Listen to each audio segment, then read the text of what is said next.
Hello.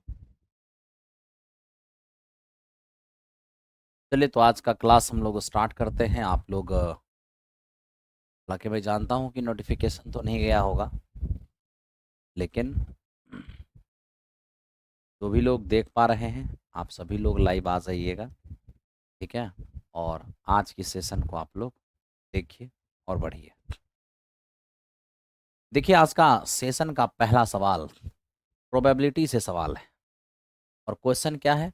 दो पासों के एक फेक में ऊपर आए अंकों का योग 3, 6 या 12 होने की प्रायिकता क्या होगी? ठीक है। अब हम आपसे ये कह रहे हैं कि मेरे मित्र देखो, अंक जब दो पासा को फेंका जाएगा ना, दो डाइस को, तो एक डाइस को जब हम फेंकते हैं तो उस पर मेरे दोस्त 1 से लेकर 6 तक का अंक अंकित होता है। 1 से लेकर के 6 तक कोई भी आ सकता है। ठीक है। जब हम दो डाइस को फेंकते हैं तो मेरे मित्र, जब हम दो डाइस को फेंकते हैं ना, ध्यान दो, तो मिनिमम दोनों पर 1 1 आ सकता है और मैक्सिमम 2 2 आ सकता है ना? तो मेरे दोस्त, मिनिमम एक आ सकता है, और मेरा भी दिमाग पता नहीं कहाँ चला गया। और मैक्सिमम क्या क्या आ सकता है? 6 6 आ सकता है। मिनिमम एक एक आ सकता है और मैक्सिमम 6 6 आ सकता है।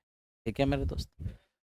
अब मैं आपसे ये कहना चाहता हूँ कि जब दो डाइस को एक साथ फेंका जाता है तो दोनों पर आए अंकों का योगफल, ठीक है मेरे दोस्त, दोनों पर आए अंकों का योगफल मिनिमम 2 होगा और मैक्सिमम 12 होगा। या मेरे मित्र 3 होगा और 11 होगा, या 4 होगा और मेरे दोस्त 10 होगा।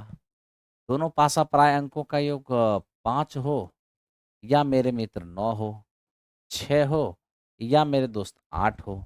तनिक ध्यान से देखना। जानते हो, दोनों ही पासा पराये अंकों का योगफल 2 हो या 12, ऐसा केवल एक घटना। 3 हो या 11, ऐसा मेरे मित्र 2 घटना। 4 हो या 10, ऐसा 3 घटना। 5 हो या 9, ऐसा 4 घटना। 6 हो या 8, ऐसा 5 घटना। तो मित्र मेरे, हम ये देख पा रहे हैं कि ये सब हमारे क्या है? इवेंट है ना? क्या है ये सब हमारे? ये सब हमारे इवेंट है। आप कहोगे हाँ जी। अब मेरे दोस्त, हमें देखो, हमें पूछा क्या है? हमें प्रोबेबिलिटी चाहिए। किस चीज का? हमें प्रोबेबिलिटी चाहिए अंकों का योग 3 या 6 या मेरे दोस्त 12। अब थोड़ा सा देखिए कि इसके लिए इवेंट कितने हैं।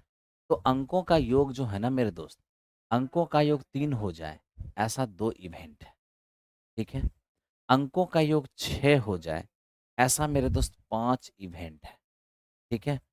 अंकों का योग 12 हो जाए, ऐसा केवल और केवल एक इवेंट। दूसरी बात, अंकों का योग अगर दोनों डाइस पर आए अंकों का योग 7 हो जाए, ऐसी मेरे मित्र 6 घटना है। ठीक है। तो अंकों का योग 3 हो जाए, ऐसी 2 घटना। 6 हो जाए, ऐसी 5 घटना। 12 हो, ऐसी 1 घटना। अगर हम इन सब को जोड़ देते हैं तो हमें मेरे दोस्त क्या नजर आता है? 8 नजर आता है। ठीक है। अब यहां से मेरे दोस्त, हम अगर चलते हैं प्रोबेबिलिटी की ओर, तो क्या हो जाएगा? मेरे अनुकूल परिणाम 8 हो जाएंगे, और बटे टोटल परिणाम, दो डाइस को उछालेंगे तो टोटल परिणाम 36 हो, यानी कि 2/9 इस क्वेश्चन का क्या होगा? आंसर हो जाएगा। ठीक है। चलिए आगे बढ़ते हैं।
मेरे दोस्त देखिए,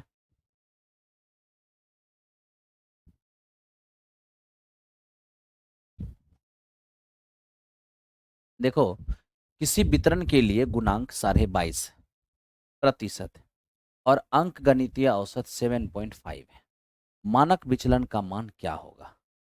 तो मेरे दोस्त यहाँ देखिए मानक विचलन का मान क्या होगा।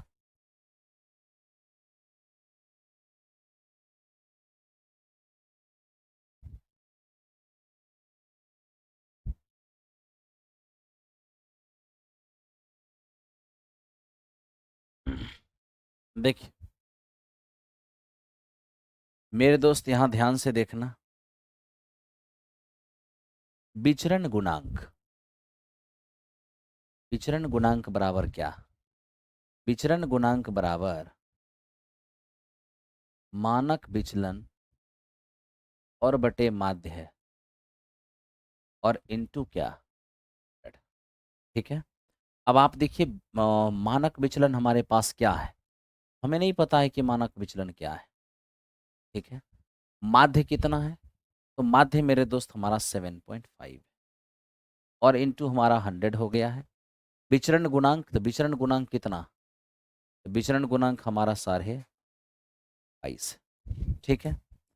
अब हम यहाँ पर क्या देख रहे हैं, अगर हमें मानक विचलन निकालना है स्टैंडर्ड डेविएशन, तो मेरे दोस्त इधर हमारा 22.5 और ये चीज इधर आके गुना होगा 7.5 और बटे, अब यहाँ से 100 गुना में इधर आके भाग में हो जाएगा।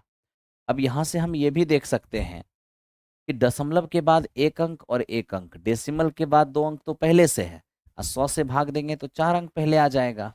यानी हमारा जो स्टैंडर्ड डेविएशन होगा, यहाँ मेरे दोस्त 5 छूट गया है, ठीक है। जब 100 से इसको गुना करके भाग देंगे तो 4 अंक पहले डेसिमल होगा। अब 4 अंक पहले डेसिमल केवल और केवल इस ऑप्शन में दिख रहा है, बाकी आप कैलकुलेट करके देख लीजिए। 1.6875 ये इस क्वेश्चन का क्या हो जाएगा, आपका आंसर हो जाएगा, ठीक है। ये इस क्वेश्चन का क्या हो गया है, आंसर हो गया। ओके, चलिए अब चलते हैं क्वेश्चन नंबर।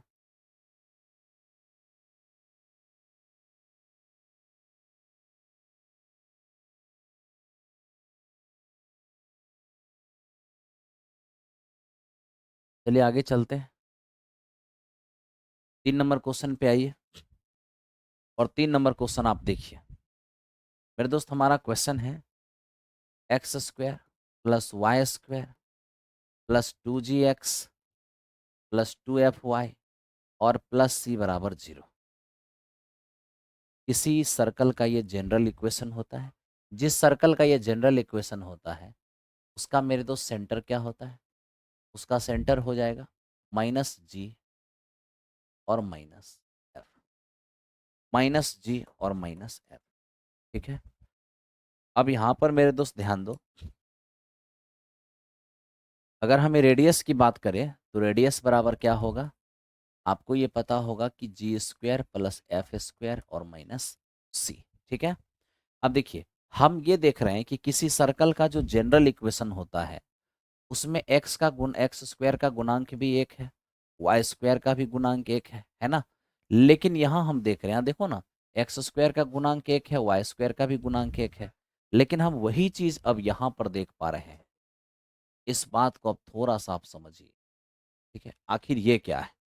तो मेरे दोस्त हम यहाँ पर यही चीज देख रहे हैं, यहाँ पे 1 और 1 है, लेकिन यहाँ पर हमारा 3 और 3 है।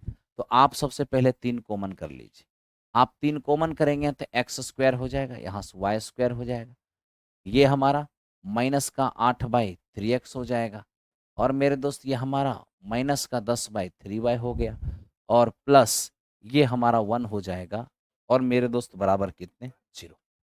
तो मेरे दोस्त 3 कॉमन लेना हमारी मजबूरी है, अगर हम 3 कॉमन नहीं लेते हैं, ठीक है, तो मेरे दोस्त यहाँ पे 1 और 1 नहीं आ पाएगा। तो यहाँ 1 1 लाने के लिए ही हमने यहाँ पर 3 कॉमन लिया है। दूसरी बात, आपको ये भी समझना होगा कि 3 जो है वो कभी 0 नहीं हो सकता है। अब देखो इन दोनों का प्रोडक्ट हमारा 0 है, तो इन दोनों का प्रोडक्ट हमारा 0 है, लेकिन मेरे दोस्त इसमें 3 तो कभी 0 नहीं हो सकता, और 3 जब कभी 0 नहीं हो सकता तो फिर 0 किसको होना पड़ेगा, इसको 0 होना पड़ेगा। और 3 एक कांस्टेंट वैल्यू है, और कांस्टेंट वैल्यू कभी 0 नहीं होता है, ठीक है। तो वैसी स्थिति में हमको जीरो किसे होना पड़ेगा, तो जीरो होना पड़ेगा आपका x square plus y square minus 8x/3 और माइनस का 10/3y, और मेरे भाई +1 और बराबर कितने होंगे, जीरो हो जाएंगे। ठीक है, अब यहाँ पर ध्यान से देखिए क्या, अब हम इसकी कंपेयर करेंगे। अगर कंपैरिजन करेंगे तो हम देखें x² y² ये हमारा 2g है और ये हमारा माइनस का 8/3 है। तो सिंपल सी बात हो गया कि 2g बराबर माइनस का 8/3, तो z बराबर क्या होगा, हमारा होगा 4/3। ठीक है, अब मेरे दोस्त इसको देखो, ये माइनस का 10/3, तो यहाँ देखो 2f है और यहाँ माइनस का 10/3 है। तो 2f बराबर क्या होगा, माइनस का 10/3। तो f बराबर क्या होगा मेरे दोस्त, यहाँ पे 10/3 को हम माइनस का 5/3 कहेंगे। तो इस प्रकार ये हमारा g हो गया, हमारा f हो गया। ठीक है, अगर हम यहाँ पर सेंटर चाहेंगे, सेंटर हमारा क्या होगा, सेंटर तो हमें पता है कि -g और -f ही हमारा सेंटर होता है। अगर आप यूज़ करोगे, g है -4/3, माइनस माइनस प्लस हो जाएगा तो 4/3 हो जाएगा। ये मेरे दोस्त हमारा -5/3 है, तो ध्यान दो माइनस माइनस प्लस हो जाएगा, ये हमारा 5/3 हो जाएगा। ये हमारा क्या हो गया, ये हमारा सेंटर हो गया। ठीक है, अगर हमें रेडियस चाहिए होगा तो रेडियस कैसे फाइंड करेंगे, रेडियस बराबर रूट के अंदर g², तो g का मान हमारा क्या है, g का मान -4/3 है, स्क्वायर करेंगे तो 16/9 हो जाएगा, और प्लस ये हमारा -5/3 है, स्क्वायर करेंगे तो ये हमारा 25/9 होगा, और माइनस सी, तो देखो सी के जगह पर कितना है, तो सी के जगह पर हमारा 1 है। अब यहाँ से हमारा क्या हो जाएगा, 41, 41 में से 9 गया कितना, 32, 32/9, यानी कि 4√2 और बटे में 3, ये मेरे दोस्त हमारा क्या हो जाएगा, आर हो जाएगा। ये हमारा आर हो गया। ठीक है, तो आर का मान भी हम निकाल लिए, सेंटर भी निकाल लिए, दोनों चीज मेरे दोस्त मैंने आपको बता दिया। ठीक है, आइए हम चलते हैं अगले क्वेश्चन की ओर, और क्वेश्चन नंबर नेक्स्ट।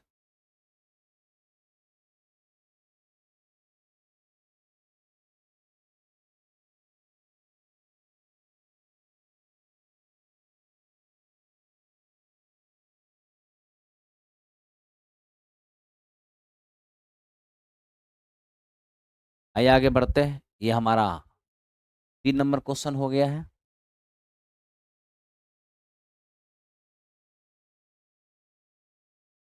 हो गया, चलिए अब 4 नंबर क्वेश्चन पे आते हैं, और 4 नंबर क्वेश्चन को देखते हैं क्या हमारा 4 नंबर क्वेश्चन है।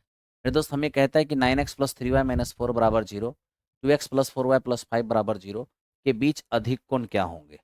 तो सबसे पहले मैं आपको बता देता हूं कि जब दो लाइन एक दूसरे को इंटरसेक्ट करती है, जब दो लाइन एक दूसरे को मेरे दोस्त इंटरसेक्ट करती है, तो पॉइंट ऑफ इंटरसेक्शन के एंगल क्या होंगे। तो अगर इस लाइन का स्लोप हमारा m1 है और इस लाइन का स्लोप अगर हमारा m2 है, तो आपको ये पता होना चाहिए कि पॉइंट ऑफ इंटरसेक्शन के जो एंगल होते हैं, mod of m2 minus m1 और by 1 plus m1m, 1 plus m1m।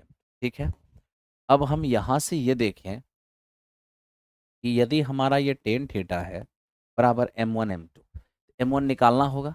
प्रथम समीकरण का स्लोप निकाल के देखो, अगर आप प्रथम समीकरण का स्लोप निकालते हो, m1 बराबर माइनस में x का गुणांक और बटे मेरे दोस्त y का गुणांक, ये हमारा 3 हो जाएगा। तो फाइनली हमारा m1 बराबर क्या होगा मित्र मेरे, ये यहाँ पर -3, ये m1 बराबर हमारा -3 हो। ठीक है, फिर मेरे दोस्त हमें m2 भी निकालना है। m2 मेरे दोस्त इससे निकालिए, किसी समीकरण किससे स्लोप कैसे निकालते हैं, माइनस में x का गुणांक ये 2 हो जाएगा, बटे y का गुणांक 4 हो जाएगा, तो यहाँ पर -1/2 हो गया। तो हमारा m1 भी निकल गया और हमारा m2 भी निकल गया। अब आप बैठा सकते हो। अगर आप मान लो कि किसी का मन होगा कि नहीं हम m2 माइनस m1 नहीं करेंगे, हम यहाँ पर m1 माइनस m2 करेंगे, तो कोई कोई दिक्कत नहीं, आप कर सकते हो, नो प्रॉब्लम। ठीक है, तो मेरे दोस्त देखो m1 हमारा क्या है -3, अब माइनस माइनस प्लस m2 हमारा क्या हो गया 1/2 हो गया। ठीक है, अब यहाँ पर हम अगर ध्यान से देखें क्या होगा, 1 प्लस m1 m2, अब m1 हमारे पास क्या है -3 है और m2 हमारे पास क्या है -1/2 है। अगर हम इसे कैलकुलेट भी करते हैं तो टेन थीटा बराबर क्या होगा, ये हो जाएगा माइनस का 5/, ठीक है, 2।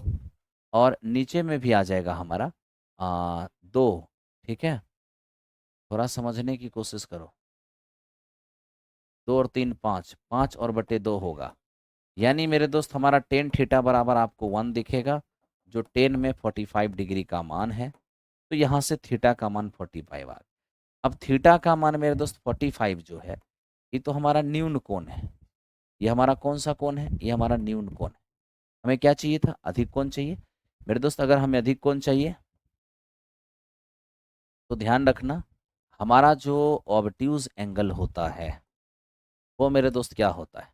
तो हमारा जो ऑब्ट्यूज एंगल है वो 180 और माइनस थीटा, और थीटा कितना है हमारा 45।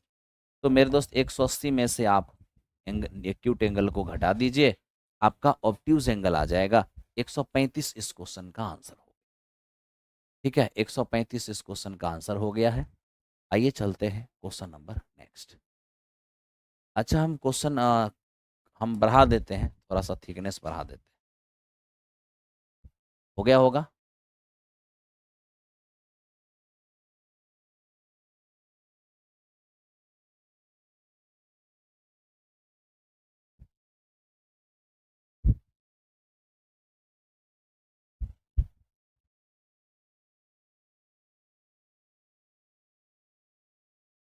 हो गया 4 नंबर।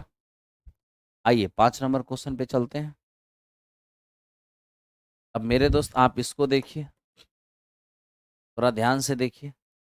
आपको मेरे दोस्त ये बात पता होना चाहिए, क्या sec inverse x plus cosec inverse x बराबर π/2 होता है। और आप मेरे दोस्त जैसे ही π/2 यहाँ पर बैठाते हैं, ये हमारा साइन, इसका मतलब π/2, और साइन π/2 का मान 1 होगा। ये इस क्वेश्चन का क्या हो जाएगा, आंसर हो जाएगा। ठीक है, ये इस क्वेश्चन का आंसर हो जाएगा। आओ मेरे दोस्त आगे चलते हैं अगले क्वेश्चन पे। अब यहाँ पे आप ध्यान से देखो, ये हमारा साइन थीटा और मित्र मेरे साइन स्क्वायर थीटा, ये हमारा 1 है। अगर हम साइन थीटा को इधर रख लें, साइन स्क्वायर को उधर ले जाएं, तो 1 माइनस साइन स्क्वायर हो जाएगा। ये साइन थीटा बराबर 1 - साइन स्क्वायर क्या होगा, कॉस स्क्वायर होगा। तो इस अर्थ में कॉस स्क्वायर बराबर क्या है, ये हमारा 1 है। सॉरी, कॉस स्क्वायर बराबर हमारा साइन स्क्वायर है। तो मेरे दोस्त हम इसमें यही देख रहे हैं कि कॉस की 2 पावर है तो साइन की 1 पावर है। कॉस की 4 पावर होगी तो साइन की 2 पावर होगी। कॉस की 8 पावर होगी तो साइन की 4 पावर होगी। मतलब साफ है कि हमें पावर को हाफ कर देना है। अगर आप पावर को हाफ कर दोगे तो देखो, कॉस को साइन में बदलोगे, पावर हाफ हो जाएगा। चलिए बदलना स्टार्ट कीजिए। कॉस की पावर 12 थीटा तो साइन की पावर 6 थीटा। कॉस की पावर 10 थीटा तो मेरे मित्र साइन की पावर 5 थीटा, प्लस ये कॉस की पावर 4 थीटा तो साइन की पावर 4 थीटा। और मेरे दोस्त ये हमारे पास कॉस की पावर 6 थीटा है, जिसको चेंज करने के बाद साइन की पावर 3 थीटा हो जाएगा। यानी हमने क्या किया, सभी कॉस को साइन में कन्वर्ट किया। अब कॉस को साइन में कन्वर्ट करोगे तो पावर आधा हो जाएगा। तो मेरे दोस्त लो, हमने यहाँ पर सारे कॉस को साइन में कन्वर्ट किया तो पावर आधा हो गया। उसके बाद ये -1, -1 अपने जगह पर है। रही बात इसकी, तो देखो साइन की पावर 6, 3 साइन की पावर 5, 3 साइन की पावर 4 और साइन क्यूब, ये रियल में हमारा क्या होगा, ये हमारा sine square theta plus sine theta का होल स्क्वायर और -1। और देखो इसी का मान हमें कितना मालूम है, 1। 1 का स्क्वायर 1 और -1, रिजल्ट कितने होंगे, 0 हो जाएंगे। तो इस क्वेश्चन का आंसर हमारा 0 होगा। ऑप्शन नंबर ए इस क्वेश्चन का आंसर हो गया है। ठीक है, चलिए आप बढ़ते हैं आगे, और आगे बढ़िए, देखिए।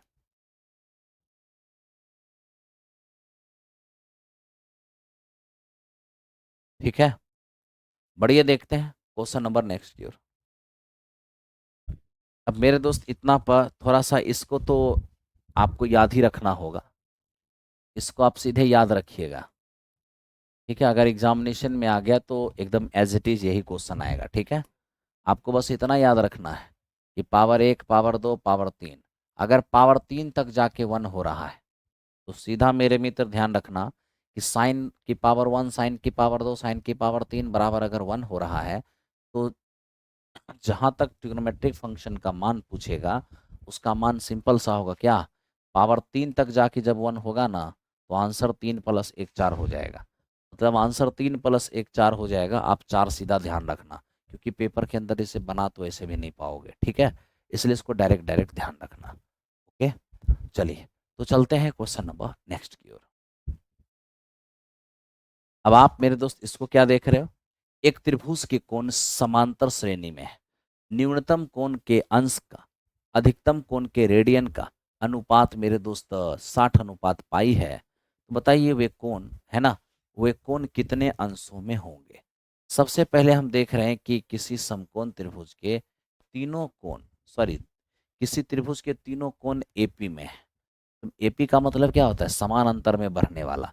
देखो मेरे दोस्त, ये 10 बढ़ा, ये 40 बढ़ा, इस समान अंतर में तो बढ़ नहीं रहा है। यहाँ पर हम देख रहे हैं कि 20 बढ़ा है और यहाँ सीधे 35 बढ़ गया है, यहाँ भी समान अंतर नहीं है। यहाँ 15 बढ़ा है और यहाँ 30 बढ़ा है, ये भी समान अंतर में नहीं है। केवल और केवल यही है जो समान अंतर में है। तो मेरे दोस्त ये 30, 60 और 90 आंसर तो ऐसे ही हो गया। बाकी यहाँ देखिए, आपसे कहा जो स्मॉलेस्ट एंगल है वो मेरे दोस्त हमारा क्या है? यहाँ देखिए, सबसे छोटा एंगल और मेरे दोस्त सबसे मैक्सिमम एंगल, इन दोनों का रेशियो क्या है? 60 पाई का मान 180। यानी मेरे दोस्त ये 1 अनुपात क्या हो गए? 3 हो गए। 1 अनुपात 3 है, ठीक है? और हम सब अच्छी तरह जान रहे हैं, क्या?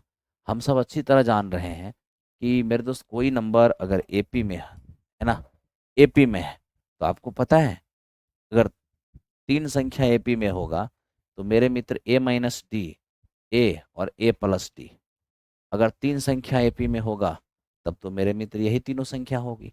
और आप यहाँ स्पष्ट देख रहे हो कि त्रिभुज के तीनों कोण एपी में है। जब कोई 3 चीज एपी में होगा ना, उसको ए माइनस डी, ए और ए प्लस डी मानेंगे। ये हो गया तीनों एंगल का मान। अब आप मेरे दोस्त सिंपल सी बात ऐसे समझिए, त्रिभुज के तीनों कोण मिल करके क्या 180 होते हैं। इन सब को जोड़ोगे, डी से डी कट जाएगा, 3a बराबर 180। तब तो मेरे दोस्त यहाँ ए का मान क्या हो जाएगा? 60 हो जाएगा। अब ए का मान अगर हमारा 60, ए मतलब क्या हुआ? ए मतलब यहाँ पर क्या हुआ मेरे दोस्त? ए मतलब ये हमारा बीच वाला एंगल, मॉडरेट वाला एंगल हो। ये मेरे दोस्त हमारा क्या है? 60 डिग्री है, ठीक है? और दूसरी बात मैं आपको एक और चीज़ बताता हूँ, ये सब बात को थोड़ा सा ध्यान रखा कीजिए। तो ये क्या ध्यान रखना है? अगर मेरे मित्र ध्यान ये रखना है कि 3 संख्या अगर एपी में है तो दूसरा माइनस पहला बराबर तीसरा माइनस दूसरा, ये हमारा 2b और बराबर a प्लस सी। हमेशा ये याद रखना कि जो बीच वाली नंबर होती है, पहला और लास्ट का एवरेज होता है, ठीक है? पहला और लास्ट का एवरेज। तो आपने यहाँ पर स्मॉलेस्ट को देख लिया है 1, आपने मेरे दोस्त यहाँ पर लार्जेस्ट को क्या देख लिया? 3। मॉडरेट क्या होगा? तो आपको ये ध्यान रखना होगा कि ये बीच वाली नंबर जो होती है ना मॉडरेट, वो फर्स्ट और लास्ट का आधा होता है। 1 और 3 का आधा क्या हो जाएगा?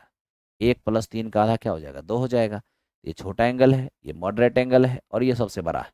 यही जो मॉडरेट एंगल है ना आपका, वो क्या निकल गया है? तो मेरे दोस्त ये हमारा 60 डिग्री निकला है। 2 का मान 60 तो 1 का मान क्या होगा? 30 हो जाएगा। और जब 1 का मान 30 तो 3 का मान क्या होगा? 90 हो जाएगा।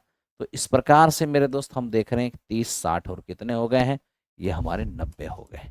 30, 60 और 90 हो गए हैं। और इस तरीके से आप आराम से काम कर सकते हो, दिक्कत आपको नहीं होने वाला है, ठीक है? कुछ भी आपको क्लियर दिखाई नहीं दे रहा है, ऐसा है?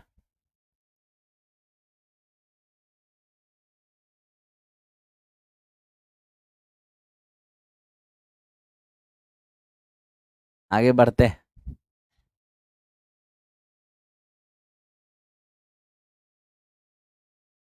देखिए मेरे दोस्त, ये हमारा क्या है?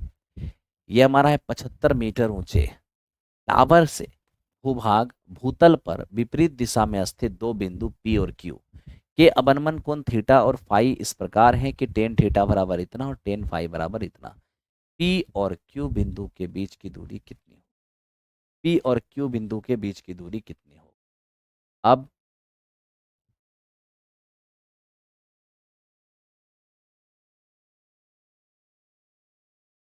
अब हमें एक चीज समझिए, आपको ये क्या समझना है मेरे दोस्त, ये हमारे पास एक टावर है, ठीक है, और टावर की जड़ से जा रही मेरे दोस्त ये टावर की जड़ से जा रहा ये एक रेखाखंड है ना। क्षैतिज समझिए, टावर के विपरीत दिशा में, एक इधर और एक इधर, क्या है, दो हमारे पास पॉइंट है, एक मेरे दोस्त P है और एक हमारा Q है। दोनों ही पॉइंट पर टावर के शीर्ष के जो एंगल है, दोनों ही पॉइंट पर टावर के शीर्ष के जो एंगल है, एकदम ध्यान से बात को समझिए, दोनों ही पॉइंट पर टावर के शीर्ष के जो एंगल हैं वो मेरे दोस्त एक हमारा थीटा है और एक हमारा पाई है।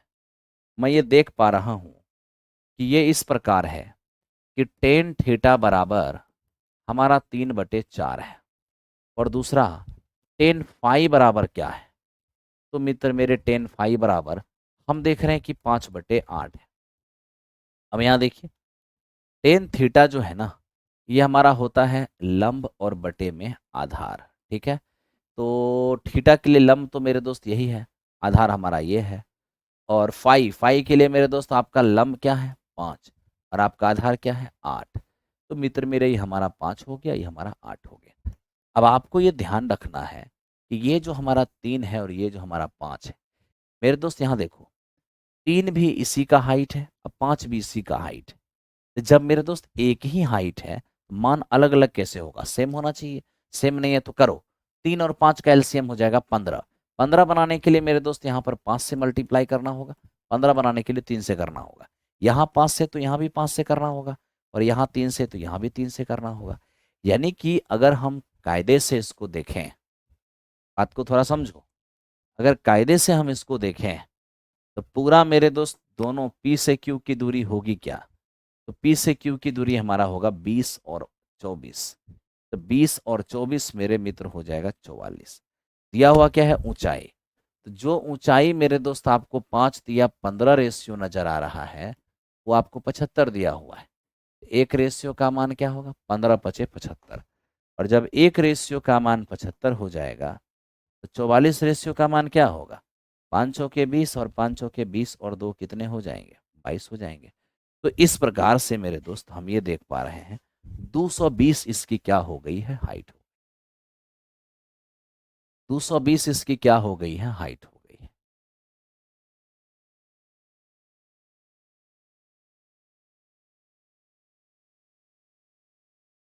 ओके, चलिए आगे बढ़ते हैं, अगले क्वेश्चन पे आइए।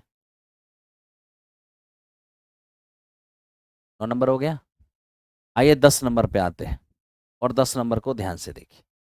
देखिए ये हमारे पास एक पिरामिड है, पिरामिड का आधार 8 सेमी भुजा वाला एक समबाहु त्रिभुज है, इसकी ऊंचाई 24√3 है। तो बताइए पिरामिड का आयतन क्या होगा। सबसे पहले तो मैं आपको ये बताऊं कि पिरामिड का वॉल्यूम होता क्या है। पिरामिड का वॉल्यूम होता है 1/3, 1/3 बेस एरिया और इनटू मेरे दोस्त हाइट, 1/3। पिरामिड के बेस में समबाहु त्रिभुज है, और समबाहु त्रिभुज का मेरे दोस्त क्या होता है एरिया, बेस एरिया। समबाहु त्रिभुज का एरिया हो जाएगा √3/4 और into side square, side square यानी 8 के स्क्वायर, और इंटू ऊंचाई, और ऊंचाई हमारा क्या है 24 और √3 है, ठीक है। अब यहाँ से आप देख सकते हैं कि मेरे दोस्त 3 4 तिया 12, 12 से 2 12 में कट जाएगा, 64 दूनी 128, और √3 इंटू √3 हमारा 3 हो जाएगा। ये मेरे दोस्त हमारे पास क्या हो गया 384। तो इस क्वेश्चन का हमारा आंसर क्या होगा 384। और जहां पर आपको कोई फर्क नहीं पड़ता, आप आराम से करते रहोगे।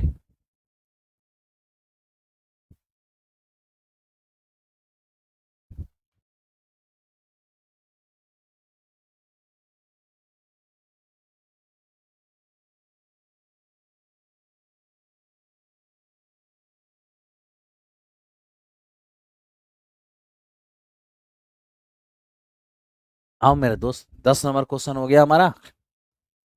अब 11 नंबर क्वेश्चन पे आते हैं। 11 नंबर क्वेश्चन को ध्यान से देखो।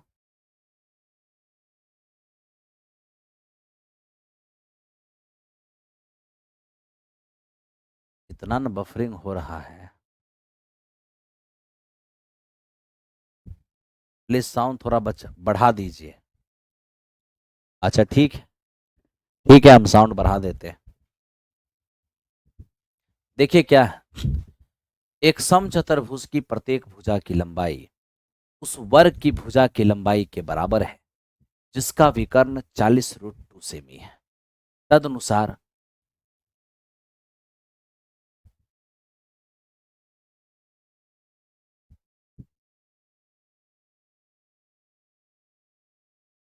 ध्यान दीजिए, सब लोग देखिए, एक समचतुर्भुज की प्रत्येक भुजा की लंबाई उस वर्ग की भुजा की लंबाई के बराबर है जिसका विकर्ण 40√2 सेमी है। तदनुसार यदि उस समचतुर्भुज के विकर्णों की लंबाई 3:4 के अनुपात में हो तो मेरे दोस्त उसका क्षेत्रफल क्या होगा। सबसे पहले मैं आपसे यह कहना चाह रहा हूं, देखिए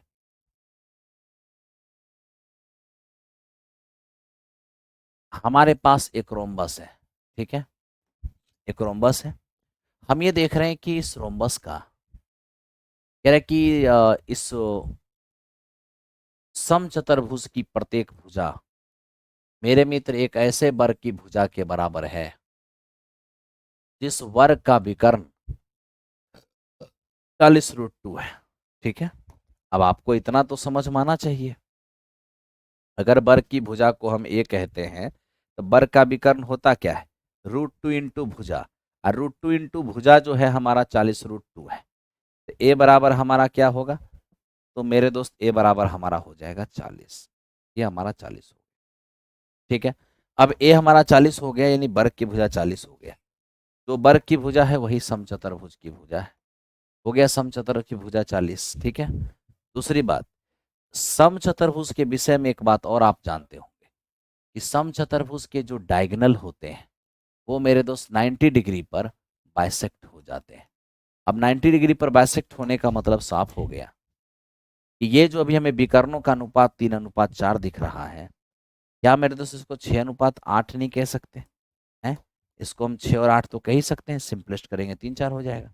अनुपात की राशि एक्स मान लो, एक्स मानोगे तो एक तुम्हारा 8x हो जाएगा जो 4x और मेरे मित्र 4x हो गया, एक आपका 6x है जो हमारा 3x और 3x हो गया। अब आप मेरे दोस्त इसको देखिए, ये हमारा 4 है, ये हमारा 3 है, तो किसी समकोण त्रिभुज में अगर लंब 4 आधार 3 तो कर्ण कितना हो जाएगा, 5 हो जाएगा। यानी मेरे दोस्त आपने यहां पर देख लिया कि 5x का मान हमारे पास 40 है, यानी कि x का मान क्या हो जाएगा, 8 हो जाएगा, ठीक। अब क्या समचतुर्भुज का एरिया चाहिए, तो समचतुर्भुज का एरिया होता क्या है, 1/2 प्रथम विकर्ण और गुणे दूसरा विकर्ण। तो मेरे दोस्त ये 1/2 है, प्रथम विकर्ण हमारा 4 और 4 क्या होगा, 8x हो जाएगा, और दूसरा विकर्ण हमारा 3 और 3 6x हो जाएगा। आप मित्र मेरे यहां से इसको काटोगे 4, ये 24x², तो फाइनली हमारा ये 24 और x स्क्वायर तो 8 का स्क्वायर 64 हो जाएगा, आप गुना करोगे 1536 हो जाएगा। ये मेरे दोस्त अच्छे क्वेश्चन में से था, तो आइए इसको आप कीजिए और आगे बढ़ते रहिए।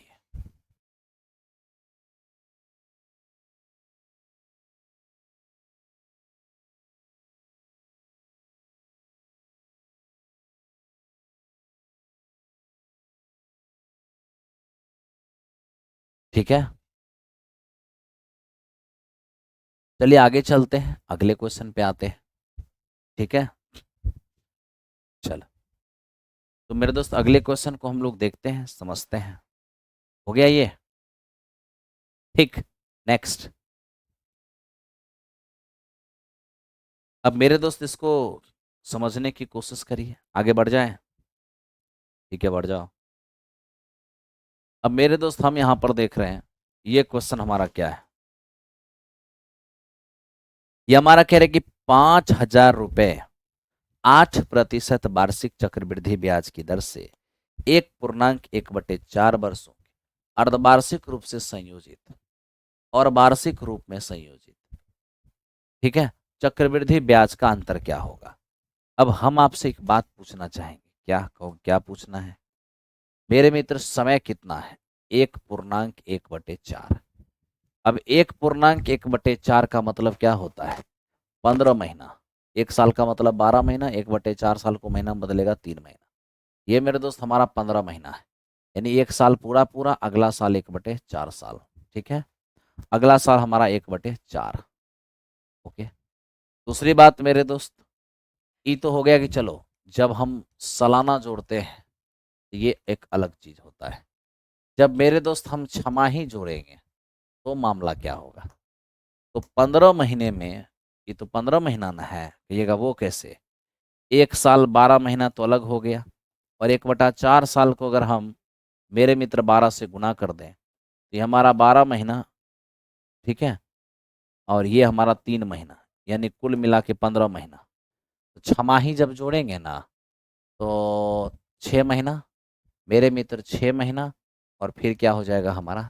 3 महीना हो जाएगा। तो हम अगर इसे ध्यान से देखें, ध्यान से आप लोग देखो, पहला रेट है वार्षिक, तो सालाना जब जोड़ेंगे तो एक साल का रेट तो 8% होगा, और 1/4 साल का 1/4 × 8 यानी कि 2% हो जाएगा। अगर हम यहाँ CI देखने जाएंगे, x+y और x × y/100, ये 10.16। ठीक है, अब आप यहाँ देखिए मेरे दोस्त, 8% अगर हमारा रेट है, 8% एक साल का ब्याज है तो 6 महीना का 4% होगा। 8% अगर मेरे दोस्त हमारा एक साल का है, 6 महीना का 4% हो जाएगा, है ना? उसके बाद 3 महीना। तो आप ही बताइए, अगर 8% रेट आपका 12 महीने का है, अगर आपको 3 महीने का रेट चाहिए, तब तो आपका 2% हो जाएगा। आप कहिएगा हाँ सर 2% हो जाएगा। तो आइए हम छमाही भी कैलकुलेट कर लेते हैं। ठीक है, तो मेरे मित्र यहाँ तो हम देखेंगे तो ये तो हमारा 8.16 हो गया, इसमें प्रॉब्लम नहीं है। अब मेरे दोस्त हम यहाँ पर आते हैं, इनका और इनका देखते हैं, तो यहाँ क्या होगा? अरे वही बात, x+y/100, यहाँ कर लो ना, x+y, और मेरे मित्र ये x और इंटू वाई और अपॉन में 100। ये हमारा मेरे दोस्त 10.16, और ये क्या हो गया? 16.32। नीचे 100 से भाग देंगे तो हो जाएगा 0.1632। इसे ऐड कर दीजिए तो 10.3232। ठीक है, तो इतना परसेंट हमारा क्या हो गया है? इतना परसेंट मेरे दोस्त हमारा CI हो गया। वार्षिक जोड़ेंगे तो ये होगा, अगर हम छमाही जोड़ेंगे तो ये होगा। दोनों का अंतर क्या होगा? इनमें से इनको हटा दीजिए। तो मेरे दोस्त आप इनमें से इनको जैसे ही आप हटाओगे तो ये आपका होगा 0.16। ठीक है, 32%। अब 1632% हो गया किसका? तो मेरे मित्र इतना परसेंट हमारा हो जाएगा प्रिंसिपल का। प्रिंसिपल 5,000 है, 1632 और बटे में 100 हो जाएगा। अब ये देखिए, सबसे पहली बात, यहाँ है डेसिमल, प्रतिशत के लिए 100 दिए हो, डेसिमल हटाओगे ना तो नीचे 4 जीरो पड़ेगा। तो मेरे दोस्त सबसे पहले 3 जीरो, तो 3 जीरो काट ही दो। आप कहोगे हाँ सर, 5 दूनी 10, 5 दिया 15, 1 16, 16 × 5 = 80, 80 और 1 81। नीचे कितने हैं? 3 जीरो है। फाइनली हमारा 8.16 होगा। तो इस क्वेश्चन का आंसर हमारा ऑप्शन नंबर ए हो जाएगा। इस क्वेश्चन का आंसर हमारा ऑप्शन नंबर ए होगा।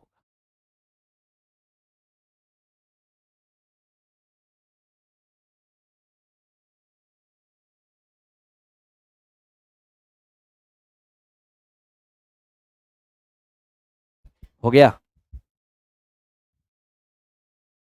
चले, तो आपके 12 नंबर क्वेश्चन हो चुके हैं। अब मेरे दोस्त हम लोग 53 नंबर में चलेंगे। ठीक है, और काम करेंगे अच्छे से। ये 12 नंबर क्वेश्चन हमारा हो गया। देखते हैं 53 नंबर क्वेश्चन क्या होता है। 53 नंबर कह रहे हैं, अच्छा, आज मेरे दोस्त आप लोग को नोटिफिकेशन नहीं गई है, ऊपर से इतना बफरिंग हो रहा है ना, प्रॉब्लम बहुत सारा चल रहा है। ओके, बहुत बफरिंग हो रहा है।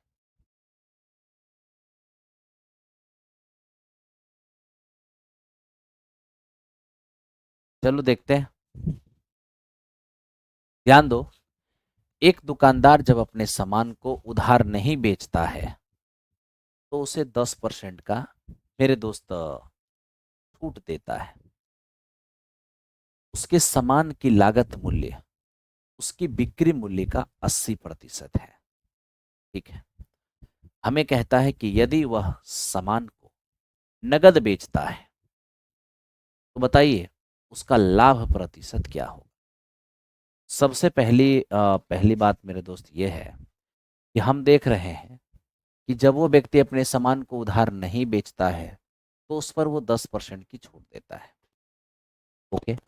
अब क्या बोलता है, अब कहता है कि उसके सामान का लागत मूल्य उसके बिक्री मूल्य का 80% है। ठीक। वह अपने सामान को नगद बेचता है तो बताइए उसका लाभ क्या होगा। सबसे बेहतरीन एक चीज लिखा है कि लागत मूल्य, मेरे मित्र उसका जो लागत मूल्य है ना वो उसके बिक्री मूल्य का 80% है ना। 80% का मतलब क्या हुआ, 80% का मतलब हो जाएगा 4/5। यानी कि यहां पर अगर उतना हटाइए, ये हमारा सीपी है और ये हमारा एसपी है। ठीक है, ये हमारा मेरे दोस्त एसपी है। अब हम तो यहां पर यही देख पा रहे हैं कि हमें कह दिया कि लागत मूल्य जो है वो बिक्री मूल्य का 80% है। तो अगर हम बिक्री मूल्य को 100 मानते हैं, लागत मूल्य हमारा क्या होगा, 80 हो जाएगा। तो वैसे स्थिति में अगर हम रेशियो लेने जाएंगे तो हमें ये 4 और मेरे दोस्त हमें ये 5 नजर आएगा। ठीक है। दूसरी बात, क्वेश्चन क्या कह रहा है, 10% की छूट भी देता है। तो आप अच्छी तरह जानते हैं कि छूट किस पर मिलता है, एमआरपी पर। 10% की छूट का मतलब 1/10 की छूट, यानी 10 की वस्तु 1 की छूट पर बेचेगा तो 9 पर बेचेगा। आप कहोगे हाँ सर। अब मैं आपसे ये कहूंगा कि वस्तु जब एक ही बार बेची गई है तो बिक्री मूल्य क्या होना चाहिए, बराबर होना चाहिए। बराबर नहीं है तो बराबर करिए। 9 और 5 का एलसीएम 45, 45 के लिए 5 से गुना, 45 के लिए 9 से गुना। वहां 5 से तो यहाँ भी 5 से गुना, और यहाँ 9 से तो मेरे मित्र यहाँ भी 9 से गुना, है ना। अब क्वेश्चन हमें कहना क्या चाहता है, क्वेश्चन कहना चाहता है कि उसका लाभ प्रतिशत क्या होगा। बताइए, 36 का चीज अगर 45 में बेचा जाएगा, 36 का चीज 45 में बेचा जाएगा तो लाभ तो 9 का होगा। आप कहोगे हाँ, किस पर, तो मेरे दोस्त 36 पर, इंटू 100। तो सीधा अरे सीपीए पर न लाभ होगा, सीधा सीधा हमारा 25% का लाभ नजर आ रहा है। ऑप्शन नंबर सी इस क्वेश्चन का आंसर हो जाएगा, है ना। सी इस क्वेश्चन का आंसर हो जाएगा। मेरे दोस्त 9-10 का कब एग्जाम होगा, तो 9-10 का एग्जाम तो कही दिया है ना, 5 अप्रैल को लेंगे। 5 अप्रैल तो हो गया तुम्हारा, 5 अप्रैल तो कंफर्म हो गया है। ठीक है। चलो बढ़ो, ये हमारा 13 नंबर क्वेश्चन हो गया। अब 14 नंबर की ओर आते हैं, समझना है इसको। मेरे दोस्त 14 नंबर क्वेश्चन कह रहा है कि दो प्रत्याशी के बीच एक चुनाव में 75% मतदाताओं ने मत नहीं डाले हैं। कहता है जिनमें से 2% मत अवैध घोषित कर दिए गए हैं।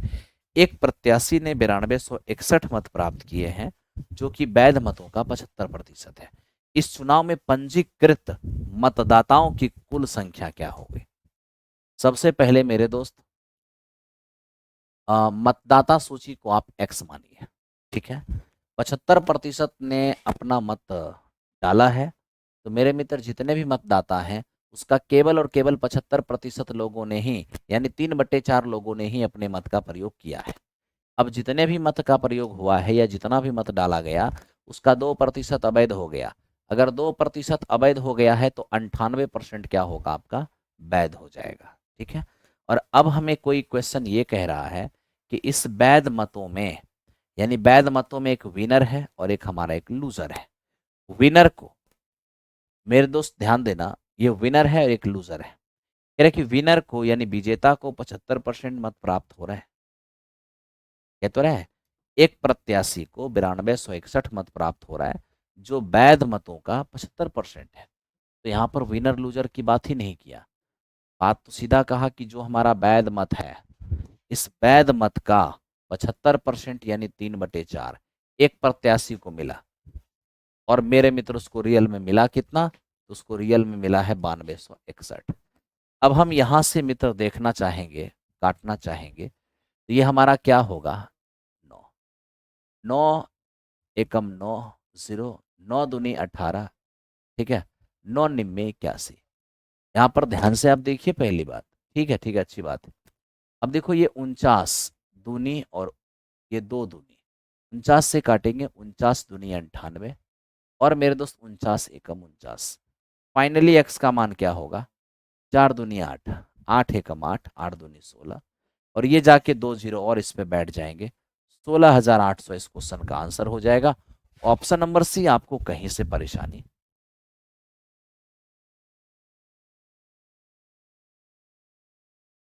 ठीक है,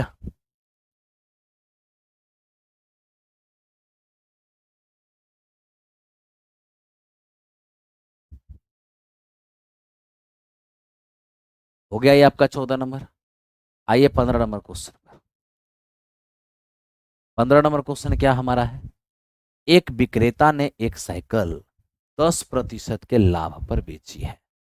यदि वह साइकिल 10% कम मूल्य पर खरीदा और 10 रुपए अधिक पर बेचा होता, तो मेरे दोस्त 25% का, ठीक है, लाभ होता। तो बताइए लागत मूल्य क्या होगा। तो मित्र मेरे आप क्या करिए, रियल सीपी को, रियल सीपी को 100 मान लीजिए। अगर आप रियल सीपी को 100 मानते हैं, पहले आपसे क्या कहा है, 10% के लाभ। 10% के लाभ का मतलब ये हुआ कि 110 पर बेचने की बात कर रहा है।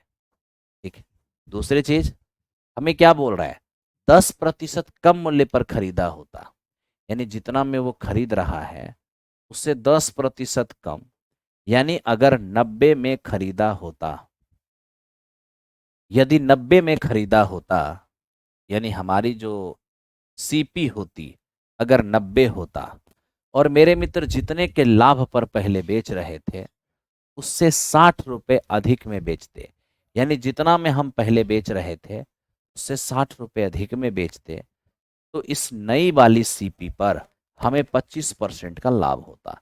90, 25% का मतलब 1/4, 90 का 1/4 हमारा हो जाएगा क्या, 22.5। कितना हो जाएगा हमारा, 22.5। अब ये बताइए 90 की चीज 22.5 के लाभ पर बेचेंगे तो 112 में बेचेंगे। बोलिए हाँ या ना। आप कहेंगे हाँ सर। अब आप मेरे दोस्त मुझे इसे देखो, कोई व्यक्ति है अपने वस्तु को पहले 10% के लाभ पर यानी 110 पर बेचने की बात कर रहा है। अब कह रहे काश में पहले से 10% कम में यानी 90 में खरीदा होता और पहले से 60 ज्यादा में बेचा होता, तो मुझे आज 25% यानी 22.5 की लाभ होती। तो 90 की चीज पर 22.5 का लाभ, इसका मतलब क्या है, 112। तो 112। तो मित्र आप बताओ ना, 110 की चीज को अगर 112 में बेचा जाए तो बताइए आप ही कितना बढ़ा करके, मेरे मित्र 2.5 बढ़ा कर। जब 2.5 बढ़ाया गया है, डेसिमल हटाओगे, तो मेरे मित्र हमारा क्या हो जाएगा, 25 का मान 600 हो जाएगा। अरे जो रेशियो में 2.5 बढ़ाया गया था वो रुपया में 60 बढ़ाया गया था। 2.5 बराबर 60, डेसिमल हटा दिए एक और जीरो, तो 25 का मान 60 हो 600 हो गया। एक का मान क्या हो जाएगा, 24।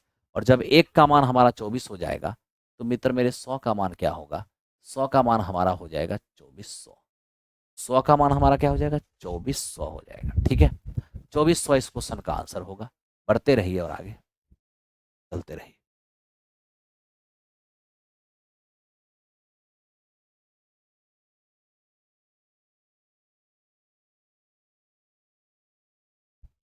हो गया, ये था हमारा 15 नंबर। अब आइए हम 16 नंबर क्वेश्चन पे आते हैं। 16 नंबर को समझिए मित्र मेरे, आपको मैं यहाँ पर एक सिंपल सी चीज बताता हूँ। आप देखो, आपसे कहा है कि XQ plus YQ plus ZQ minus 3XYZ बराबर क्या होगा, बराबर हमारा मेरे दोस्त हो जाएगा X plus y plus z. ठीक है, दूसरी चीज X plus y plus z का whole square minus 3 × XY YZ और ZX। ठीक है, अब यहां पर हम देख रहे हैं a plus b plus c 10, 10 का स्क्वायर 100 होगा, माइनस 3 गुने x y y z z x का मान कितना हमारा है 25। तो आइए देखते हैं।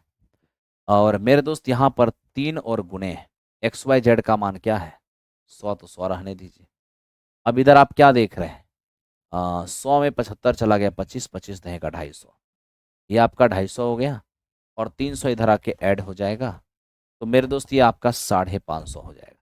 यानी इसके जो मान आपसे पूछे गए हैं वो 550। तो इस क्वेश्चन का आंसर क्या हो गया हमारा 550। ठीक है, 550 इस क्वेश्चन का मान हो गया। बढ़िए आगे और आप देखते रहिए। ठीक है मेरे दोस्त, 16 नंबर क्वेश्चन हो गया आपका। आइए 17 नंबर क्वेश्चन। अब देखिए 17 नंबर क्वेश्चन हमारा क्या है। 17 नंबर क्वेश्चन है 1 + 3 + 3 का square dot dot dot dot dot, और ये हमारा +3 की पावर n। हमें ये कहा गया कि n का मान हम कम से कम क्या रखें, n का मान कम से कम क्या रखें कि इनको जोड़ने से जो हमारा वैल्यू है वो 2000 से मेरे दोस्त क्या हो जाए, ज़्यादा हो जाए, वो 2000 से हमारा ज़्यादा हो जाए। ठीक है, तनिक सोचने वाली बात है। क्या सोचने वाली बात, समझना थोड़ा। सबसे पहली बात तो ये 3 की पावर 1, 3 की power 2 dot dot dot dot dot, ये सीरीज क्या है, ये सीरीज एपी तो नहीं है, ये सीरीज हमारा जीपी है। जीपी का फर्स्ट टर्म हमारा 1 हो गया है। कॉमन रेशियो क्या होता है, दूसरा पद बटा पहला पद, ये हमारा कॉमन रेशियो है। और याद रखिए जब आर का मान 1 से बड़ा हो तो मेरे मित्र जीपी के एन पदों का योग क्या होता है, ए इंटू आर की पावर n-1 और बाय r-1 बराबर कितना। तो मेरे दोस्त यहाँ देखो ध्यान से, बराबर नहीं, हमसे कहा जोड़ने से 2000 से क्या होगा, ज्यादा होगा। ठीक है, 2000 से ज्यादा होगा। तो एट फर्स्ट हम आपका ये देख रहे हैं कि ये हमारा 1 हो गया है, आर की पावर n तो ये 3 की पावर। अब पहले आप ये देख लो कि पद कितने हैं, नंबर ऑफ टर्म। तो अगर हम यहाँ पर नंबर ऑफ टर्म देखने जाएंगे तो देखिए पावर 1 2 3 से लेकर n तक गया है, तो पावर 1 2 3 से लेकर n तक गया है, तो यहाँ से यहाँ तक n टर्म तो हमारा ऐसे ही हो गया। ओके, और एक टर्म मेरे दोस्त ये है, तब तो टोटल हमारा n+1 टर्म हो जाएगा। आप कहेंगे हाँ सर, तो हमारा मेरे दोस्त ये n+1 हो जाएगा पावर -1 और बाय ये 3-1 ग्रेटर देन कितने 2000। अब हम यहाँ पर ये देख पा रहे हैं कि मित्र मेरे ये हमारा पर क्या हो जाएगा 3 की पावर n+1 बड़ा है ना, ग्रेटर देन, पहले 2 से गुना होगा 4000, एक जाके जुड़ेगा तो 4001। तो 3 की पावर n+1 जो है वो 4001 से बड़ा हो जाएगा। तो मेरे दोस्त यहाँ पर हमें क्या करेंगे, पावर रखना होगा। तो अब 3 की पावर आप रखना स्टार्ट करो। तो 3 की पावर जब रखोगे, 3 × 9 = 27, 243, 2187, तो मेरे मित्र 3 की 7 पावर जो है वो 2187, जो कि अभी भी 4001 से बड़ा नहीं हो पाया। अब 3 की पावर 8 रख दो, जो मेरे दोस्त हमारा 6561 है, और वो बिल्कुल मेरे दोस्त 4001 से बड़ा हो गया। तो हमें 4001 से बड़ा करने के लिए कम से कम 3 की पावर 8 रखना होगा। यानी कि इस n+1 के जगह पर कम से कम हमें 8 रखना होगा। इसका मतलब n के जगह पर क्या रखना होगा, 7। यानी मेरे दोस्त n के जगह पर हमारा 7 आंसर होगा। इस क्वेश्चन का आंसर हमारा 7 होगा।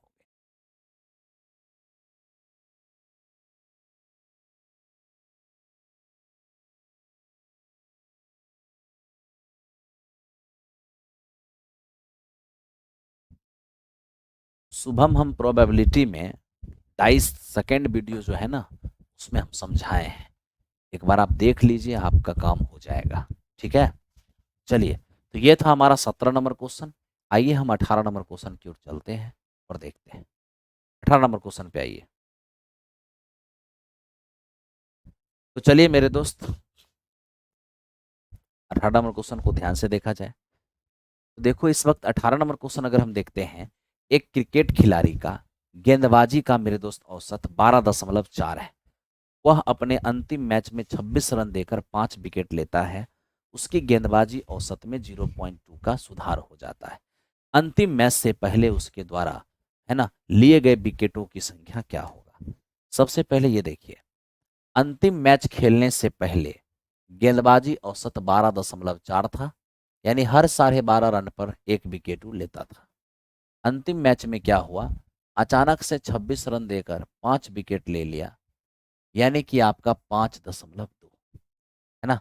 यानी अंतिम मैच में हमारा जो एवरेज रहा वो 5.2 का एवरेज रहा, 5.2 का एवरेज रहा। ठीक है। अब क्या हुआ कि पुराने एवरेज में जब इस नए एवरेज को शामिल किया गया, तो मेरे दोस्त क्वेश्चन ने क्या कहा कि ऐसा करने से पुराने एवरेज में थोड़ी सी सुधार आई है। सुधार आने का मतलब है एवरेज में कमी आना। बॉलर के एवरेज में सुधार होगा तो एवरेज में कमी आएगा, बैट्समैन के एवरेज में सुधार आएगा तो एवरेज में वृद्धि होगा। अब आप बताइए 12.4 को जब 0.2 घटा देंगे, ये 12 क्या होगा, 2 हो जाएगा। अब आइए मेरे दोस्त और ध्यान से चीज को समझिए। समझने योग्य बात क्या है उसको देखिए। बात यहां पर यह है कि मेरे दोस्त इन दोनों का डिफरेंस लेंगे तो 0 हमारा 2 हो जाएगा, और इन दोनों का डिफरेंस लेंगे तो इनमें से आप उनको घटाइए तो हमारा क्या होगा मेरे दोस्त, ये 7 हो जाएगा। तो ये 7 जो अभी आप देख रहे हैं, ये अंतिम मैच से पहले विकेटों की संख्या है, और मेरे मित्र ये हमारे अंतिम मैच में विकेटों की संख्या है। आप डेसिमल इधर से जैसे ही हटाएंगे, नीचे 10 का मतलब क्या है, इधर 10। रेशियो लेंगे तो ये आपका 35:1 हो जाएगा। ठीक है। यह है अंतिम मैच से पहले विकेट, यह है अंतिम मैच में विकेट, और अंतिम मैच में आप जानते हैं 5 विकेट लिया है। जब एक का मान 5 है तो 35 का मान क्या होगा, 175। 175 विकेट लिया है अंतिम मैच से पहले, और अंतिम मैच से पहले ही तो हमसे पूछ रहा था, तो 175 इस क्वेश्चन का क्या हो गया, आंसर हो गया।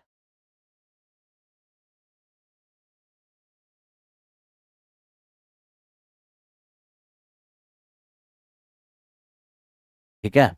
चलो, तो ये हमारा 18 नंबर क्वेश्चन था। अब मेरे दोस्त हम 19 नंबर क्वेश्चन पे आते हैं, और 19 नंबर क्वेश्चन आपको समझाते हैं। मेरे दोस्त हमें ये कहता है, 1 से 50 तक की संख्याएं लिखने में कुल कितने अंकों की आवश्यकता पड़ेगी। अब देखो 1 से 50 तक की संख्या अगर लिखते हो तो कितने डिजिट की जरूरत पड़ेगी। तो 1 से 50 तक में दो प्रकार की संख्या होती है।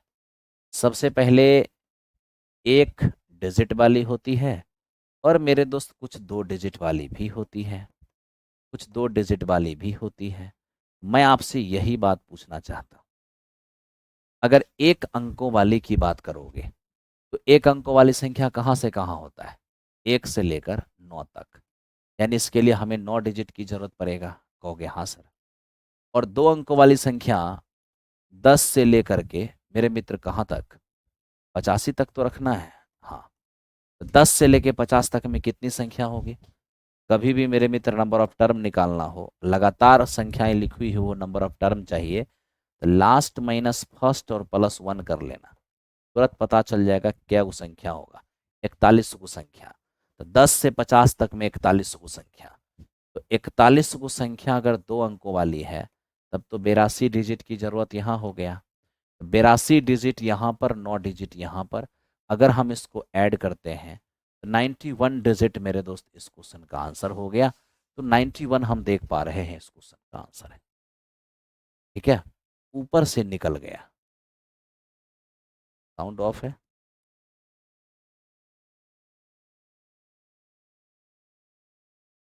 हो गया होगा। चलिए, ये था हमारा 19 नंबर। अब मेरे दोस्त 20 नंबर पर आते हैं। 20 नंबर को ध्यान से समझो। देखो ये डिविजिबिलिटी, रूल ऑफ डिविजिबिलिटी का सवाल है। क्या डिविजिबिलिटी का सवाल है मेरे दोस्त, मैं आपको डिविजिबिलिटी पढ़ाया था, यहाँ देखो तो नंबर सिस्टम के अंदर मैंने रूल ऑफ डिविजिबिलिटी का क्वेश्चन कराया था। उसमें हमने एक पॉइंट आपको बताया था। वो पॉइंट क्या था, मैंने आपको कहा था कि जो 7, 11 और 13 से डिविजिबल होगा मेरे दोस्त, वो इनके एलसीएम से भी डिविजिबल होगा, और जो इनका एलसीएम होगा वो 1001 होगा। अब सवाल ये है कि 1001 से, एकदम ध्यान से देखना मेरे दोस्त, 1001 से कटने वाली दो प्रकार की संख्या, एक जब एक ही डिजिट से 6 बार रिपीट करेगी ये, और एक दूसरा था कि पहला 3 डिजिट और दूसरा 3 डिजिट सेम होगा, तो भी इन तीनों से कट जाएगा। अब मैं आपसे ये पूछता हूं कि जब एक ही डिजिट को 6 बार रिपीट करोगे ना, ये 3 से, 7 से, 11 से, 13 से, 21 से, 37 से, इन सब से डिविजिबल होगा। लेकिन जब पहला 3 डिजिट और अगला 3 डिजिट सेम होगा, तो मेरे दोस्त इस स्थिति में आपका नंबर क्या होगा? आपका नंबर बिल्कुल 7, 11 और 13 से डिविजिबल होगा, है ना? अब बताइए, हमारी जो संख्या है वो 479 एक्स, वाई और जेड।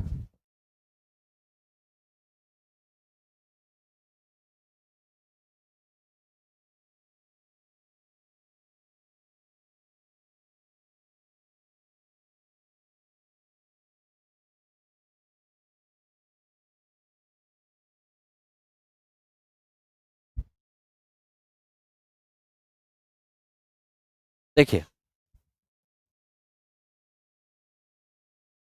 जो पहला 3 डिजिट वही अगला 3 डिजिट होगा। अभी आपने देखा ना, या तो छह नंबर, 6 डिजिट सेम होगा, या पहला जो 3 होगा वही अगला 3 होगा। तो आज तो हम देख रहे हैं ना, अरे 6 सामान की तो बाद में बात करना, कम से कम 3 वो जो सामान दिख रहा है वो तो सेम होना चाहिए। अब वो सेम नहीं है, तो अगर ये तीनों सेम नहीं है, तो वैसे स्थिति में ये वाली नियम तो काम नहीं करेगा, ये वाली नियम काम करेगा, यानी जो पहला 3 है वही अगला 3 है। तो मेरे मित्र जो पहला 3 है वही अगला 3 है, अगला 3 होगा, यानी इस रूल का फॉलो करेगा। तो x का मान 4, y का मान 7, z का मान 9। आप थोड़ा ध्यान दीजिए, y प्लस जेड, और मेरे दोस्त ये डिवाइड बाई x है। तो हमारा y कितना है? 7 है। हमारा z कितना है? 9 है। और बाई मेरे दोस्त x क्या हो जाएगा? 4 हो जाएगा। 16/4 यानी कितने हो जाएंगे? हमारा 4 हो जाएंगे। इस क्वेश्चन का आंसर हमारा 4 हो जाएगा। ठीक है, इस क्वेश्चन का आंसर हमारा 4 हो जाएगा।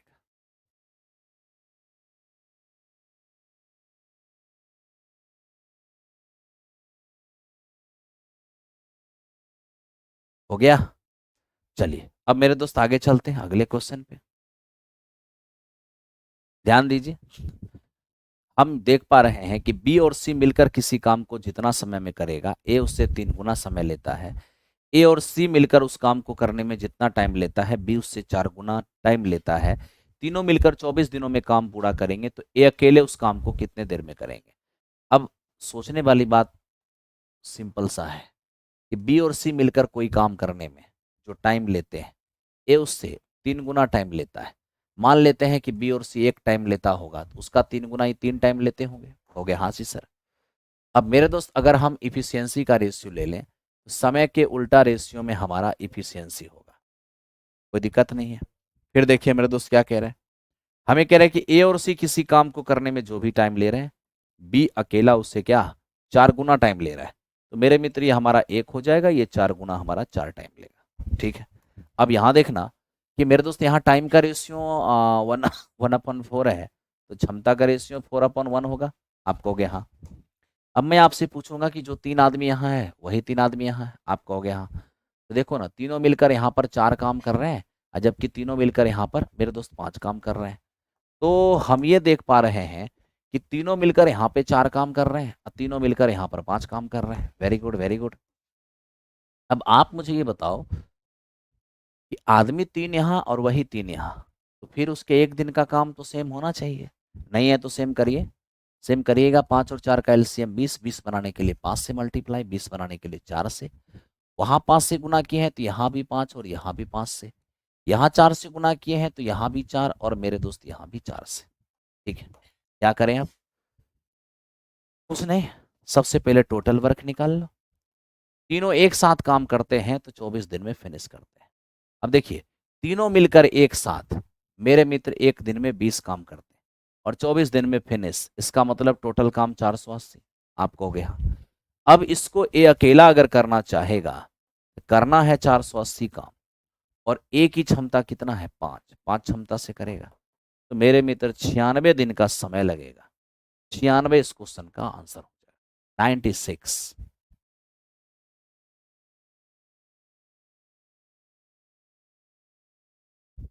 ठीक है।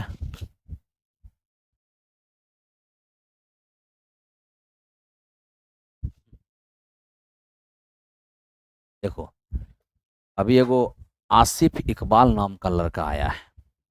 बताओ ऐसे ऐसे लड़के को क्या कहा जाए। हम लाइव पढ़ा रहे हैं और वो लिख रहा है कि रिकॉर्डेड वीडियो है भाई, एक ही वीडियो बार बार चला रहे हैं। हमारे लिए क्या कहूँ, बताओ भाई। थोड़ा सा बोलने से पहले सोचो कि क्या बोल रहे हैं और किसके सामने बोल रहे हैं। ठीक है, नहीं तो पश्चाताप के अलावा कुछ हाथ लगता है। इसलिए कभी भी न गलत बोलो न गलत सोचो, हमेशा वही करो जो सत्य होगा ना। आओ ध्यान दो।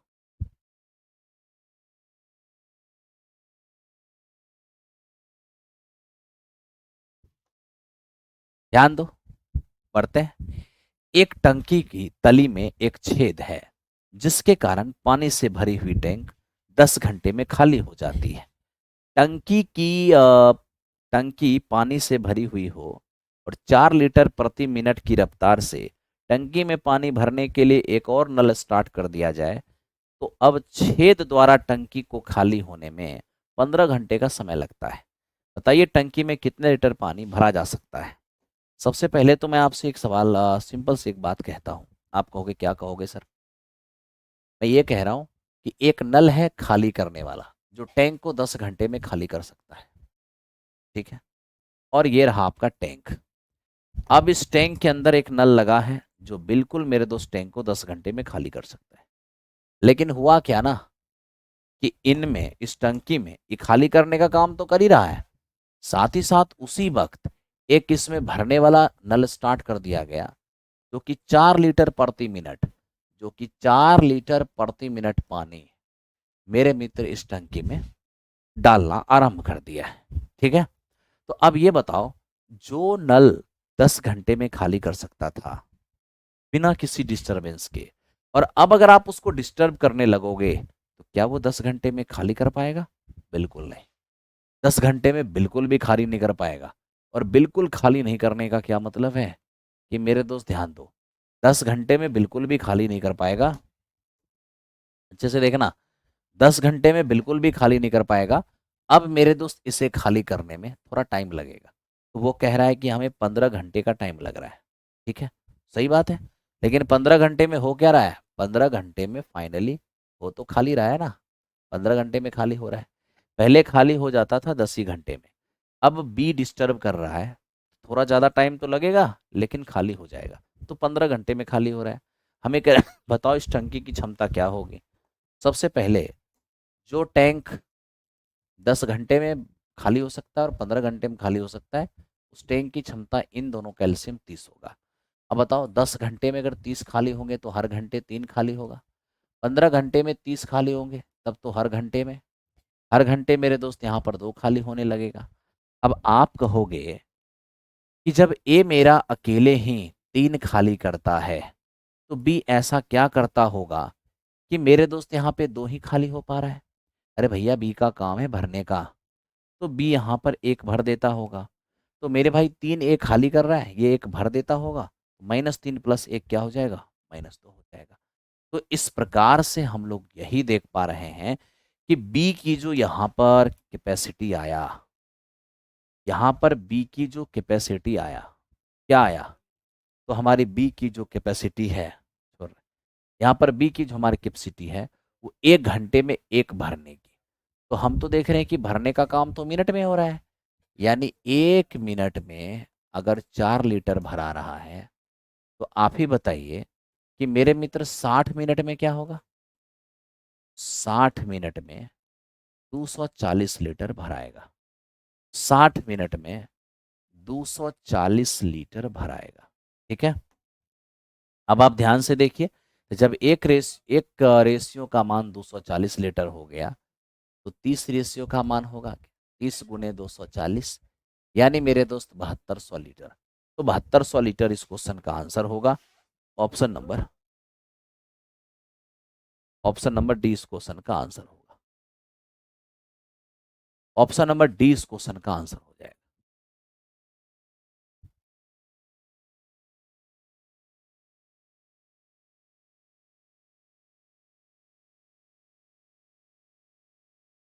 प्राइम नंबर क्या होता है?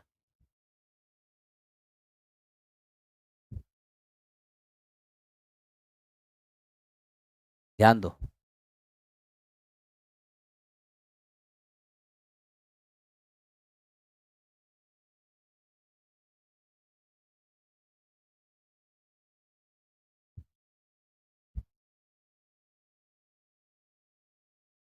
देखो मेरे दोस्त, एक साइकिल चालक ने एक निश्चित गति से एक निश्चित दूरी तय की है।